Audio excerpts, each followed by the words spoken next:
Okay, so let's tackle horizontal movement in VI. So the first thing I'm going to do is I'm going to move down to line 19. I'm going to say 19 capital G.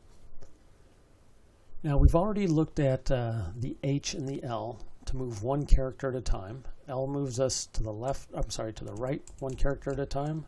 H to the left one character at a time. Now we can use numbers to prefix these commands. I can say 10L to move 10 characters to the left. To the right. Now we can do 10H to move 10 characters to the left. We can use the $sign to go to the end of the line, and we can use 0 to go to the beginning of the line. Now we have the W, B, and E keys to move forward, back, and to the end of one-word distances.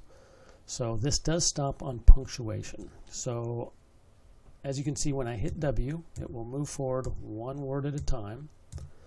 But you can see there it stopped on that comma. So it's considered a word. I can hit B to move backwards one word, and it's stopping on punctuation.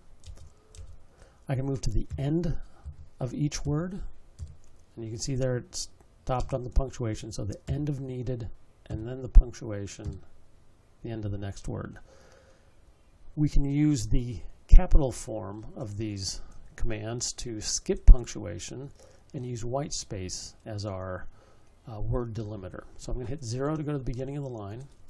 I'll do a capital W to move one word forward, and there you can see it skipped the punctuation. I'll do a capital B to move back through that and skip the punctuation. Same thing for E. Now this E will end up on the comma because the comma will be considered the end of the word, and so on. Okay, I'll move down a line with J to the beginning of the line with 0. So now we can also find text. Oh, so let me go back just a little bit. So with these word movements, we can also prefix them with a count. So I can say 3W will move me forward 3 words. Now that's a little strange on the URL because all that punctuation counts as words. So let me go up a line, go to the beginning with 0. We'll try it again. We'll say 3W. Moved us 3 words forward. We can do a 2B to move back 2 words.